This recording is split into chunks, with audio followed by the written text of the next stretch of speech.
అప్పుల బాధలు వెంటాడుతున్నాయా? అయితే 6 JVR వారి జాతిరత్నాలు ధరించండి. రైట్, బ్రేక్ న్యూస్ చూస్తున్నాం. మనం టీవీ స్క్రీన్ పై ముంబైలో నివాసం ఉంటున్న కీర్తి అనే యువతి పాపినేని సాయి అనే వ్యక్తిని ప్రేమించింది. పెళ్లికి సాయి నిరాకరించడంతో తీవ్ర మనోవేదనకు గురైన ఆమె జూలై 14న ముంబైలోని తన నివాసంలో బలవన్మరణానికి పాల్పడింది. చివరి కోరిక ఏంటంటే, మరణించే ముందు కీర్తి ఒక లేఖ రాసింది. తాను భర్తగా భావించే పాపినేని సాయి చేతుల మీదుగానే తన అంత్యక్రియలు జరగాలని, తన మృతదేహానికి సాయి తాళి కట్టాలనేది తన ఆఖరి కోరికని అందులో రాసింది. కీర్తి తల్లిదండ్రులు ఆమె చివరి కోరికను నెరవేర్చాలని కోరారు. సాయి చేతనే కీర్తి మృతదేహానికి తాళి కట్టించాలని కూడా కుటుంబ సభ్యులు డిమాండ్ చేస్తున్నారు. ఒక్కసారి audio please. Sai phone cut చేయమా. ఇంకా వాడి మాటలు నమ్ముతూ ఉంటున్నావా పిచ్చిదానిలాగా? చేసింది సరిపోదా మనకి? ఇంకా నువ్వు నమ్ముతూ ఉంటావా? చేసింది సరిపోదా నమ్ముతూ ఉంటావు? ఎందుకు ఎందుకు ఎందుకు ఎంత దారుణంగా ఇది చేశాడో తెలుసా? నన్ను నిన్న కాక మొన్న తీసుకెళ్లాడు బయటికి. ఏం చేశాడు అడుగు, చెప్తాడు. ఏం చేశాడు చెప్పేది ఏంది? నేను నీతో మామూలుగానే సాయి నువ్వు నా కారణం మాత్రం నువ్వు నీ ఫ్యామిలీయే, సరేనా? నువ్వు సాయి, నువ్వు నీ ఫ్యామిలీయే. ఏ విధంగా చేసుకుంటావో చెప్పు. నువ్వు అసలు నాకు ఇంకొద్దు నీ బతుకు. వామ్మో, నువ్వు ఇంత ఏమన్నావు? నువ్వు ఓదార్చడానికి వచ్చావా? ఏ అప్పుడప్పుడు మేము బాధపడిద్ది కదా. చెప్పేది అప్పుడప్పుడు మేము బాధపడిద్ది కదా. మీ అన్నోళ్ళు వెళ్తారు కదా ఓదార్చడానికి, అలానే ఓదార్చి వస్తారా నీలాగా? నువ్వు నాకు చేసినట్టే ఓదారుస్తారా మెన్నోళ్ళు కూడా? మిమ్మకి నాకు సమాధానం చెప్పు. నువ్వు నాకు సమాధానం చెప్పు, నేను చెప్తాను. అంటే అన్ని దాచుకొని నువ్వు చేసే మోసాలకి అన్ని సాయి ఒకటి నేను ఎక్కడున్నానో కూడా వాళ్ళు కనుక్కోలేరు. ఒకటి ఓకేనా? నా నీ ఫ్యామిలీయే కారణం, సరేనా? మా అమ్మ మా నాన్నకి మక్కుంది, సరేనా? నీ ఫ్యామిలీ కుక్క బతుకు దారుణంగా తెస్తారు చూడు నన్ను మోసం చేసినందుకు. ఏమన్నాడు మీ మామ? ఏమన్నాడు మీ మామయ్య వాళ్ళు? ఏమంటున్నారు? నేను అమ్మాయి పెట్టేసుకొచ్చాను, నేను ఉండాల్సిన ప్లేస్ లో ఇంకొక అమ్మాయిని మమ్మాయి అంటే నాకు ఎలా ఉండిద్ది? ఈ రకంగా నువ్వు చేసావు, ఈ రకంగా నేను ఎందుకన్నా? నేను ఎందుకు చేయాలి? నీ కొంపలోకి ఎందుకు రావాలి? నీ కొంపలోకి వస్తే నేను నీలాగే తయారవుతా, అందరిని మోసం చేసేదానిలాగా. మరి ఇప్పుడు ఇలాగా మాట్లాడుతున్నప్పుడు మీ బతుకులు అవి, మీ అందరి బతుకులు అవి. మీ అందరికి ఏం కావాలంటే అమ్మాయిలు కావాలి. అమ్మాయిలు ఎంతమంది చేసామా జీవితంలో, ఈ జన్మలో ఎంతమందిని చేసామా అని మీ మామయ్య వాళ్ళకి నీకు మీరు అంతా ఒక ఇదన్నమాట. చూడు, మాట్లాడితే కరెక్ట్ కాదు. నేను దీనికన్నా దారుణంగా మాట్లాడతా, ఎందుకంటే నువ్వు నన్ను దీనికన్నా దారుణంగా మోసం చేసావు. నువ్వు నన్ను నేను ఇప్పుడు ఎవడు మోసం చేశాడు? నిన్ను ఏమన్నావు? నువ్వు నన్ను దోషించడానికి వచ్చావా? నువ్వు ఒక్క విషయం విను. చెప్పలేదు కదా, నేను చెప్పలేదు. సాయి, నేను అమృతకి ప్రతిదీ షేర్ చేసా, ప్రతి ఫోటోలు షేర్ చేసా అమ్మాయికి. చూడు నీ బతుకు, అమ్మాయి పెళ్లి చేసుకుని నిన్ను కాదని, ఎందుకంటే అమ్మాయికి నువ్వు కావాలి, సరేనా? మీరు చేసుకుంటారు, మీకంటే సిగ్గు లేని బతుకులు, వాళ్ళవి కూడా అవే బతుకులు అనుకుంటా. ఒక ఆడపిల్ల అంటే వాళ్ళు కూడా కాదయ్యా అని కూడా అనట్లా. వాళ్ళు మీరు మాట్లాడరని అంటున్నారు. వాళ్ళ బతుకులేందో ఆలోచించుకో ఒకసారి. వాళ్ళకేం కావాలో ఆలోచించుకో. నేను అంటాను, నువ్వు పక్కన వాళ్ళ కోసమే నన్ను వద్దనుకుంటున్నావు. నేను పక్కన వాళ్ళు కాకుండా నిన్నెందుకు అంటాను? నేను చెప్పానా నీకు? నాకు అవన్నీ అనవసరం సాయి. నా నువ్వే, అది మాత్రం పక్కా 100%. ఎవ్వరూ లేరు. నువ్వు మీ మామయ్య వాళ్ళు మేమే. నువ్వు ఎఫర్ట్ ఏం పెట్టవన్నమాట, తిడతానే ఉంటావు అందరినీ. అయ్యా ఇప్పుడు దాకా పెట్టింది చాలు, నువ్వు ఇప్పుడు దాకా నాకు ఇచ్చింది చాలు. నువ్వేం చేసావు చెప్పు, సరేనా? నువ్వేం చేసావు చెప్పు. మర్యాదగా మీ మామయ్యని నా ఫోన్ ఎత్తమను. మర్యాదగా మీ మామయ్యని నా ఫోన్ ఎత్తమను. నువ్వు ఏం చేసావో చెప్పు. మీ మామయ్యని ఫోన్ ఎత్తమంటావా లేదా ఒకటి చెప్పు. నేను చెప్తాలేగా, నువ్వేం చేసావో చెప్పు. ఏం ఎఫర్ట్ పెట్టావు చెప్పు. ఏం ఎఫర్ట్ పెట్టు? మా అమ్మ నాన్న మా నాన్న నేను ఇంటికి పంపించేసా. ఏ రోజైనా నా దానికోసం నేను మా నాన్న ఏమన్నా కావాలని అడిగానా? నీకు తెలిసినంత ఇదిలో నేనేం చెప్పాను చెప్పు. ఎంతమంది వచ్చారు మాట్లాడారు? చిన్న బాబాయ్ ఏ రోజైనా మా చిన్న బాబాయ్ రాటం చూసావా నువ్వు? ఏ బావగారు వస్తారు సాయి? ఏ బావగారు వస్తారు? ఒక్క విషయం, వచ్చారు మాట అయిపోయింది. నువ్వు నోరు నిన్నేం చెప్పి పంపా? బయటకు వెళ్ళిపోండి అన్నావు నువ్వు. బయటకు వెళ్ళిపోండి అని వాళ్ళు అన్నప్పుడు నువ్వేం చేసావు? వినండి అనలేదు కదా కనీసం. ఆగమని అనలేదా నేను? అడుగు, మీకు చిన్న పాపని చేయబడుకుని ఆపలేదా? అడుగు సాయి, అన్ని నాకు అనవసరం సాయి. సాయి సాయి, నువ్వు ఈ నాటకాలన్నీ ఆపు సాయి, ఓకేనా? అమ్మా అసలు అబ్బాయి ఫోన్, అసలు అబ్బాయితో మాట్లాడు మాకు. నువ్వు ఫోన్ కట్ చేయముందు అబ్బాయిది. కట్ చేస్తున్నా. నాది కట్ చేయండి, మీరే కట్ చేయండి. స్వాతి దాంట్లో ఉంది, నాకు జాతకాలుగా. సోషల్ మీడియాలో పరిచయం ఒక నిండు ప్రాణాన్ని బలి తీసుకుంది. తన భర్తగా భావించిన వ్యక్తికి మరో యువతితో నిశ్చితార్థం జరిగిందని మనోవేదనకు గురైన ఒక సాఫ్ట్వేర్ ఉద్యోగి ఆత్మహత్యకు పాల్పడింది. పాపినేని సాయి సుమంత్, కీర్తి అనే ఇద్దరికి సోషల్ మీడియా ద్వారా పరిచయం ఏర్పడింది. సుమంత్ దుబాయ్లోని ఒక ప్రైవేట్ సంస్థలో పనిచేస్తుండగా కీర్తి బాంబేలోని ఒక ఐటీ కంపెనీలో ఉద్యోగం చేస్తుంది. వీరి పరిచయం కాస్త ప్రేమగా మారింది. గత 8 ఏళ్లుగా ప్రేమించుకుంటున్న వీరిద్దరూ త్వరలోనే వివాహం చేసుకోవాలని కూడా అనుకున్నారు. అయితే కీర్తికి తెలియకుండా సుమంత్ మరో యువతిని నిశ్చితార్థం చేసుకున్నారు. సో ఈ విషయమై కీర్తి అతను నిలదీయగా సుమంత్ నిర్లక్ష్యంగా సమాధానం చెప్పాడు. దాంతో తీవ్ర మనోవేదనకు గురైన కీర్తి ఆత్మహత్య చేసుకుంది. తనువు చాలించే ముందు ఆమె ఒక లేఖ రాసింది. తాను భర్తగా భావించే సాయి సుమంత్ చేతుల మీదుగానే తన అంత్యక్రియలు నిర్వహించాలన్నదే తన ఆఖరి కోరికని ఆ లేఖలో పేర్కొంది కీర్తి. సో కీర్తి మరణానంతరం ఆ మృతదేహాన్ని ప్రకాశం జిల్లా టంగుటూరు మండలం పొందూరులోని సాయి నివాసానికి తీసుకొచ్చారు.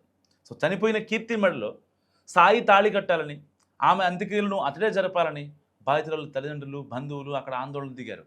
అయితే ఈ క్రమంలో సాయి సుమంత్ తల్లిదండ్రులు కీర్తి కుటుంబ సభ్యులను బెదిరించి ఇంటికి తాళం వేసి అక్కడి నుంచి పరారయ్యారు. సమాచారం అందుకున్న పోలీసులు సంఘటనా స్థలానికి చేరుకున్నారు.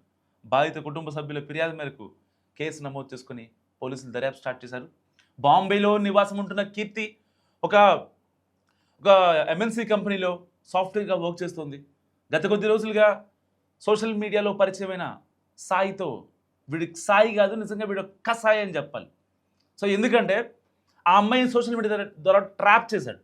ట్రాప్ చేసిన తర్వాత సరే లేదు ఇక్కడితో ఆపేద్దాం అని, నిజంగా వీడు ప్లే బాయ్ కాబట్టి ఒక మాట ఇక్కడితో ఆపేద్దాం, ఇకపై నీకు నాకు సంబంధం లేదు, నాకు ఆల్రెడీ ఇంట్లో సంబంధాలు చూస్తున్నారు, సో ఎట్టి పరిస్థితుల్లో ఇక నాకు మెసేజ్ చేయకు, లేదంటే దూరంగా ఉండు, నేనే దూరంగా ఉంటాను అని అక్కడ నిజంగా ఫ్యాక్ట్ చెప్పుంటే చాలా బాగుండేది.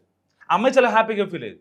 నిజంగా ఆవిడ అంత అంటే మనసుకు తీసుకొని నన్ను మోసం చేశాడే అని బాధపడిపోయి ఇలా బలవన్మరణానికి పాల్పడిపోయి ఆ రూమ్లో విగత జీవిగా ఉండాల్సిన అవసరం నిజంగా కీర్తికి లేదు. కీర్తికి ఆల్మోస్ట్ పర్ మంత్ 1,50,000 రూపాయలు శాలరీ వస్తాయి, 1,50,000. తనకి తన మెయింటెనెన్సు, తన అయితే తన సర్వైవల్ కోసం డబ్బులు ఖర్చు పెట్టుకున్న తర్వాత కూడా 1,00,000 రూపాయలు మిగులుతాయి. వాళ్ళ ఇంటికి పంపిస్తుంది. మళ్ళీ ఒక్క రూపాయి కూడా తన దగ్గర ఉంచుకోదు, మొత్తం వాళ్ళ ఇంటికి పంపిస్తుంది. అల్లారి ముద్దుగా పెంచుకున్నారు ఆ అమ్మాయిని వాళ్ళ అమ్మ నాన్న. దాని కీర్తి ఒకటే వాళ్ళకి. సో ఇలాంటి నేపథ్యంలో అంటే ఆ అమ్మాయికి అంత ఫ్రీడమ్ ఇచ్చారు. ఆ అమ్మాయిని బయటికి వెళ్ళడానికి కూడా అంటే ఊరుగాని ఊర్లో, ఇప్పుడు మనకు తెలిసిందే కదా, మన తెలుగు రాష్ట్రాల్లో ప్రజలు అంటే వాళ్ళ కూతుర్ని ఒక ఊరుగాని ఊరికి పంపించాలంటే చాలా భయపడతారు. అంటే అక్కడ తెలిసిన వాళ్ళు ఉన్నారా లేదా, ఎవరన్నా చూసుకుంటారా లేదా, ఒకటే ఎలా ఉంటుంది, మళ్ళీ ఆఫీస్ నుంచి ఎలా వచ్చింది, రూమ్ ఎలా చూసుకుంటుంది, అక్కడ బండి లేకపోతే ఆఫీస్కి ఎలా వెళ్ళిద్ది అని, అంటే ఎంత టెక్నాలజీ ఎన్ని ఉన్నా సరే వాళ్ళకు ఉండే భయాలు వాళ్ళకు ఉంటాయి. అలాంటి అమ్మాయిని ఊరుగాని ఊరిలో బాంబేలో అక్కడ ఉంచిన తర్వాత కూడా వీళ్ళు అంటే చీకు చింత లేకుండా ఉన్నారు. ఎందుకంటే తన మీద ఉన్న నమ్మకం కావచ్చు, తన మీద ఉన్న ఆ గౌరవం కావచ్చు, ఎలాంటి ఇబ్బంది పెట్టేవాళ్ళు కాదు. ఎప్పుడు ఇంట్లో వాళ్ళు కూడా ఎలాంటి అనుమానం పడేవాళ్ళు కాదు. ఎందుకంటే ఆల్రెడీ జాబ్ చేస్తుంది, తనకంటూ ఒక ఫేమ్ ఏర్పాటు చేసుకుంది. సో వాళ్ళ కంపెనీలు కూడా ఈ అమ్మాయి కీర్తి అంటే ఒక మంచి పర్ఫార్మర్ అనే ఒక పేరు సంపాదించుకుంది. సో అలాంటి అమ్మాయి తప్పు చేస్తుందని నిజంగా ఏ తల్లిదండ్రి కూడా అనుకోరు. ఇక్కడ అమ్మాయి తప్పు చేయలేదు, తప్పుడు మనిషిని నమ్మింది. ఆ అమ్మాయి తప్పు చేస్తే వేరేలా ఉండేది. ఆ అమ్మాయి తప్పు చేయలేదు, ఒక తప్పుడు నా కొడుకుని, ఒక తప్పుడు మనిషిని ఆ అమ్మాయి నమ్మటం వల్ల నిజంగా ఇవాళ ఆ అమ్మాయి విగత జీవిగా 4 గోడల మధ్యగా ఆ అమ్మాయి కనపడిందని చెప్పాలి. ఎందుకంటే వాస్తవానికి ఇలాంటి కేసుల్లో చాలామంది ఆ అమ్మాయి దగ్గర ఎంతో కొంత డబ్బు, లేదంటే ఇంకేదన్నానో ఆ అమ్మాయిని పర్సనల్గా ఇది చేసుకోవడమో అలాంటివి కోరుకుంటూ ఉంటారు. కానీ వీడు మాత్రం చాలా స్ట్రాటజికల్గా ఆ అమ్మాయి మనసుతో ఆడుకున్నాడు. అంటే వీడికి బేసిక్గా ఆ అమ్మాయి వాడి కోసం ఆరాటపడేలా చేసుకున్నాడు అనమాట. చాలామంది ఏంటి వాళ్ళతో కొన్ని అవసరాలు కావచ్చు, లేదంటే ఫిజికల్ ఇంటిమేషన్ కావచ్చు, లేదంటే డబ్బులు కావచ్చు, ఇలాంటి వాటి కోసం చూస్తారు. వీడు మాత్రం చాలా స్ట్రాటజికల్గా చాలా డిఫరెంట్గా వెళ్ళాడు. ఆ అమ్మాయి మనసు మీద కొట్టాడు. అండ్ లాస్ట్ మినిట్లో కూడా ఎప్పుడైతే వాళ్ళ ఇంట్లో వాళ్ళు సంబంధాలు చూస్తున్నారో అప్పుడు కూడా కనీసం ఏం చెప్పలేదు అమ్మాయికి, కీర్తికి. దుబాయ్లో ఉంటున్న కనీసం ఇండియా వచ్చిన సంగతి కూడా చెప్పలేదు. ఏంటి నీ దుబాయ్ నెంబర్ పని చేయట్లేదు వాట్సాప్ నెంబర్ అని చెప్పి అప్పుడు మాట్లాడితే అప్పుడు చెప్పాడంట, లేదు నేను రీసెంట్గానే ఇండియా వచ్చాను, అనుకోకుండా వచ్చా, మా అమ్మ వాళ్ళు వచ్చి నన్ను తీసుకెళ్ళిపోయారని చెప్పాడంట. మీ అమ్మ వాళ్ళకి వీసా లేదు కదా అని చెప్తే వాళ్ళే తీసుకొని వచ్చారు, నాకేం సంబంధం, మరి కన్సల్టెన్సీతో మాట్లాడుకున్నారు, అసలు నాకేం తెలీదు, ఇంటికి వచ్చి చూస్తే ఇట్లా మొత్తం నిశ్చితార్థం అని చెప్పి మాట్లాడుకుంటున్నారు. ఈ అమ్మాయికి ఎలా తెలిసింది? వీడు చెప్పలా. వాడికి నిశ్చితార్థం జరిగిందని వాడి నోటితో వాడు చెప్పలేదు బయటికి.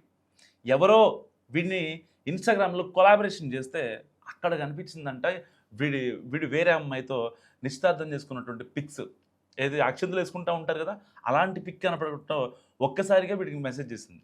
సో అప్పటికే ఆ ఫోన్ స్విచ్ ఆఫ్, అండ్ ఆ దుబాయ్ నెంబర్ అయితే ఉందో దానికి వాట్సాప్ నెంబర్ కూడా తీస్తాడు. సో తీసేసిన తర్వాత ఆ ఇన్స్టాగ్రామ్లో మెసేజ్ పెట్టిన తర్వాత ఇక అలర్ట్ అయ్యాడు సాయి. ఏంటి, లేదు ఇదంతా కట్టు కదా, వాళ్ళు అనుకుంటున్నారు అంతే తప్ప నేనేం చేసుకోలేదంటే, నేను ఫొటోస్ చూశాను అని చెప్పి మాట్లాడిందంట. సో దాని తర్వాత చాలా నిర్లక్ష్యంగా సమాధానం చెప్పాడు. నీ సావు నువ్వు సావు, నాకు సంబంధం లేదు, నువ్వు ఏడైనా బతుకు, ఎలాగైనా ఉండు, నాకు సంబంధం లేదని చెప్పి ఆ ఒక చాట్కి సంబంధించినటువంటి డీటెయిల్స్ ఉన్నాయి. సో ఇలాంటి నేపథ్యంలో అమ్మాయికి ఏం చేయాలో అర్థం కాక అమ్మాయి చనిపోయింది. నిజంగా ఇలాంటి పిచ్చి నా కొడుకులు ఏం చేయాలి అసలు? అంటే ఒకరి మనసులతో ఆడుకునే స్వేచ్ఛ మీకు ఎవరిచ్చారు? నిజంగా ఆ అమ్మాయి వద్దు, ఇక్కడతో ఆపేద్దామని చెప్తే ఎంత బాగుండేది. ఇవాళ ఆ తల్లిదండ్రులు కంటికి రెప్పలా అమ్మాయిని చూసుకున్నారు, ఎంత బాధపడ్డారో వాళ్ళకి మాత్రమే తెలుసు కదా. మీరెందుకు మధ్యలో వచ్చి ఇంత పిచ్చి పిచ్చిగా చేసి, చేతికి వచ్చిన అమ్మాయి 1,00,000 సంపాదిస్తుంది, ఆ అమ్మాయి సర్వైవల్ చూసుకుంటుంది, ఆ అమ్మాయి కెరియర్ చూసుకుంటుంది, ప్రతిదీ ఆ అమ్మాయి చూసుకుంటుంది, ఇంట్లో వాళ్ళని కూడా ఆ అమ్మాయి చూసుకుంటుంది. ఇప్పుడు వాళ్ళు ఏమైపోవాలి? దిక్కులేని వాళ్ళు అయిపోవాలి కదా. ఆ అమ్మాయిని అంత బాగా చదివించి నిజంగా అమ్మాయి బంగారంలాగా ఉంది చూడటానికి. అంత అంటే బేసిక్గా బీటెక్ ఎంటెక్ చేసిన వాళ్ళ మైండ్ సెట్ ఎలా ఉంటే కొంచెం టెక్నికల్గా లాజికల్గా ఆలోచిస్తారు. ఈ ఎమోషన్స్ పరంగా కొంచెం పక్కన దూరంగా ఉండి ఫ్యామిలీ పరంగా ఎమోషన్స్ ఉంటారు, బయట వాళ్ళ పరంగా ఎమోషన్స్ ఉంటారు. సో మన అనుకున్న వాళ్ళ మీదే వాళ్ళ ఎమోషన్స్ ఉంటాయి. సో టెక్నికల్గా లాజికల్గా అదే కరెక్ట్ కూడా. అంటే ఎవరో వచ్చి నన్ను ఇది చేస్తారు, ఎవరో వచ్చి మాట్లాడతారు, ఎవరో వచ్చి నా మీద ప్రేమ చూపిస్తారు, నేను ఎప్పుడన్నా బాధల్లో లేకపోతే కోపంలో ఉంటే నన్ను ఓదారుస్తారు అని వాళ్ళు అనుకోరు. వాళ్ళకి వాళ్ళే సెల్ఫ్ హీల్ చేసుకుంటారనమాట. అలాంటి మెంటాలిటీ, లాజికల్ మెంటాలిటీ ఉంటుంది వీళ్ళలో. అలాంటి అమ్మాయి ఒక కార్పొరేట్ విమెన్, తనకి ఎంతో స్ట్రెస్ ఉంటుంది, ఇటు పక్కన ఒక పక్క ఫ్యామిలీ, అండ్ వీడు పెట్టే టార్చర్ ఎంత మానసిక క్షోభకు గురైందో అర్థం చేసుకోండి. చివరిగా రాసిన లేఖలో నిజంగా అసలు ఆ అమ్మాయి ఆ లెటర్ చదువుతుంటే ఎంతమంది ఏడ్చారో తెలుసా? నా శవానికి కూడా సాయినే తాళి కట్టాలని చెప్పి రాసింది. నిజంగా ఆ అమ్మాయి ఎంత ఆ మానసిక వేదనకు గురైంది అర్థం చేసుకోండి. నా శవానికి అంత్యక్రియలు చేయాల్సింది సాయినే, నన్ను కాదనుకున్నాడు, నా శవానికి తాళి కట్టాలని చెప్పి ఆ అమ్మాయి రాసిన లేఖ నిజంగా 2 తెలుగు రాష్ట్రాల్లో ఈ మాటలు ఎవరైతే వింటున్నారో వాళ్ళ కళ్ళల్లో నీళ్లు తిరుగుతున్నాయి లిటరల్గా. సో కట్ చేస్తే ఎప్పుడైతే ఆ అమ్మాయి డెడ్ బాడీ, ఆ అమ్మాయి చనిపోయిన తర్వాత ఇక్కడికి పొందూరుకు వచ్చిందో ఆ తర్వాత వెంటనే వీళ్ళంతా అలర్ట్ అయిపోయి ఊరిని ఖాళీ చేస్తారు. అప్పటికి ఆల్మోస్ట్ సమాచారం అందిపోయింది. అంటే వాడికి ఉండే స్లీపర్ సెల్స్ కూడా ఉన్నాయి కదా. ఎలాగైతే ఈ అమ్మాయి ఎవరో ట్యాగ్ చేస్తే వాడిని ఇన్స్టాగ్రామ్లో కొలాబ్ చేస్తే ఎలా చూసిందో పోస్ట్, వాడికి కూడా తెలిసిపోయింది ఆ అమ్మాయి చనిపోయిందని చెప్పి. ఫస్ట్ తెలిసింది ఆడికేనంట. ఆ తర్వాత వెంటనే అలర్ట్ అయిపోయాడు. అలర్ట్ అయిపోయి తన ఫోన్లో ఏ మెసేజ్లు ఉన్నాయి, మా ఇద్దరి మధ్య కాల్స్ ఏమున్నాయి, మళ్ళీ నార్మల్ కాల్ ఈ మధ్యలో మాట్లాడలేదు, వాట్సాప్ కాల్సే మాట్లాడాం అని వాడి ఫోన్లో ఉన్న డేటా మొత్తం అక్కడే చాట్స్ అన్నీ డిలీట్ చేసి, కాల్స్ అన్నీ డిలీట్ చేసి ఫ్యామిలీతో పాటు కట్టకట్టుకొని వెళ్ళిపోయాడు. ఊరు ఖాళీ చేసి వెళ్ళిపోయాడు, ఇల్లు కూడా ఖాళీ చేశాడు. అక్కడికి వెళ్ళిన తర్వాత ఆ అమ్మాయి డెడ్ బాడీ తీసుకొని వాళ్ళ ఫాదరు, వాళ్ళ మదరు, వాళ్ళ బంధువులు, వాళ్ళ ఊరు మొత్తం కదిలింది. అక్కడికి వచ్చి వీళ్ళ ఇంటి ఏదో లాక్ ఉంటుంది కదా, ఆ లాక్ని పగలగొట్టి లోపలికి వెళ్ళి ఆ శవాన్ని అక్కడ పెట్టిన తర్వాత సో అప్పుడు వాళ్ళు ఫోన్ చేశారంట. అలా ఎలా చేస్తారు, మా ఇంట్లోకి వచ్చి మీ దౌర్జన్యం ఏంటి, మేము ఇట్లా మాకు సంబంధించి ఇదే మా రిలేటివ్స్ వాళ్ళ ఇంటికి వచ్చాం, మీరెందుకు మా ఇంట్లోకి వచ్చారని చెప్పి బుకాయిస్తున్నారంట. సరే మీరు రండి మాట్లాడదామని చెప్పి వీళ్ళు చాలా సామరస్యంగా మాట్లాడుతున్నారు. ఈవెన్ ఆ అమ్మాయి రాసిన లాస్ట్ లెటర్ కూడా, ఆ ఎమోషనల్ లెటర్ కూడా వాళ్ళు అతనికి వాట్సాప్ చేశారు. ఇంత దారుణమా? ఎంత దారుణంగా అమ్మాయిని వేధించాలా? మనసులతో ఎందుకు ఆడుకోవాలి? నిజంగా నీకు సంబంధం లేదు, వద్దు, కోపంగా ఉండు. ఆ అమ్మాయి మారుతుంది. 2-3 రోజులు కాదు, వారం కాదు, 10 రోజులు కాదు. నువ్వు ఇంకా ఆ అమ్మాయితో లేదు నాకు ఇంకా కావాలి, ఆ అమ్మాయిని నా వెనక తిప్పుకోవాలని ధోరణిలో ఉంటే నిజంగా ఎంతవరకు కరెక్ట్? కొన్ని రిలేషన్స్ ఉంటాయి, ఉండాలి. ఎవరి కాళ్ళకి ఏ ఏజ్కైనా అంటే లింగ భేదం లేకుండా మేల్ ఆర్ ఫీమేల్ కొన్ని ప్యాంపర్ చేసే రిలేషన్స్ కావాలి, కొన్ని ఫ్రెండ్షిప్లో ఉండే రిలేషన్స్ కావాలి. ఇంటి పక్కన ఉండే మనం ఏదైతే రెంట్కు ఉంటామో లేకపోతే మనం నివాసం ఉంటామో ఆ ఇంటి పక్కన ఉండే కొన్ని రిలేషన్స్ కావాలి, ఆఫీస్లో కొన్ని రిలేషన్స్ కావాలి. లేదంటే మైండ్ మెంటలెక్కిపోద్ది ఎవరికైనా. అంటే ఈ బిజీ షెడ్యూల్స్లో ఉండాలి, ఒక రిలేషన్ ఉండాలి. ఆ రిలేషన్ నీ మైండ్ని స్క్రూ చేసే విధంగా, నీ మైండ్ని అంటే ఇక్కడే ఉండి మనం ఏదో ఆలోచించే మోడ్లో కావచ్చు, లేదంటే ఏ క్షణం ఏం జరుగుద్దో అనే భయం కావచ్చు, లేదంటే ఆ మనసు అంటే ఒక ఆ అట్రాక్షన్ని కాస్త ఆ మనసుతో ముడిపెట్టేసి స్క్రూ చేస్తూ ఉంటారు కొంతమంది. ఎగ్జాక్ట్లీ సేమ్ ఈ అమ్మాయికి అదే సిచ్యువేషన్ జరిగింది. వాడు ఎక్కడో ఉండి దుబాయ్లో ఉండి సోషల్ మీడియా ద్వారా పరిచయం అయ్యి ఆ అమ్మాయి ఎంతో టెక్నికల్గా లాజికల్గా తన కెరీర్ కోసం ఆలోచించే అమ్మాయి, అంత టాపర్ ఆ అమ్మాయి అండ్ అంత పర్ఫార్మర్ ఆ అమ్మాయి. అలాంటి అమ్మాయినే వీడొక అంటే వీడు చదివిన ఒక ఇంటర్కి ఎక్కడో వెళ్ళి ఏదో చేసుకుంటూ ఆ అమ్మాయిని ఇచ్చేసారంటే జస్ట్ ఇమాజిన్ వాడు ఎంత ప్లాన్డ్గా స్ట్రాటజికల్గా వెళ్ళాడు. డియర్ గర్ల్స్, నిజంగా ఏ ఒక్క మగాడిని కూడా నమ్మద్దు. ఈ అంటిల్ అన్లెస్ ఏమన్నా తేడా వస్తే మీ భర్తను కూడా నమ్మడం లేదు ఈ రోజులు. ఎంతమంది చంపుకోవట్లేదు అలా అని చెప్పి అమ్మాయిలు నమ్మడానికి లేదు, రెండూ ఉంది వైస్ అండ్ వర్ష. కానీ ఎట్టి పరిస్థితుల్లో ఎవరైతే ఇండిపెండెంట్గా ఉంటారో అమ్మాయిలు, ఎవరైతే జాబ్ చేసుకుంటూ ఇంట్లో వాళ్ళని పోషిస్తారో వాళ్ళు మస్ట్గా నిజంగా ఏ అబ్బాయిని నమ్మకూడదు. బెటర్ మీ ఇంట్లో వాళ్ళు చూసిన సంబంధం చూసుకోండి. లేకపోతే సాయంత్రం నన్ను పానీపూరి తినిపించాడు, వీకెండ్ వస్తే సినిమా తీసుకెళ్ళాడు, పాప్కార్న్ ఇచ్చాడు, కూల్ డ్రింక్ ఇచ్చాడు, ఇవి కాదు. అవి ఆ రోజుకే ఉంటాయి, అవి ఆ రోజుకి మాత్రమే. చాలా తీయగా ఉంటాయి మాటలు, నిజంగా చాలా అంటే చాలా తీయగా ఉంటాయి స్టార్టింగ్లో. ఆ తర్వాత తెలుస్తుంది జరిగిన దారుణం ఏంటో. మస్తుగా కామెంట్ చేయండి కీర్తి ఇష్యూ గురించి.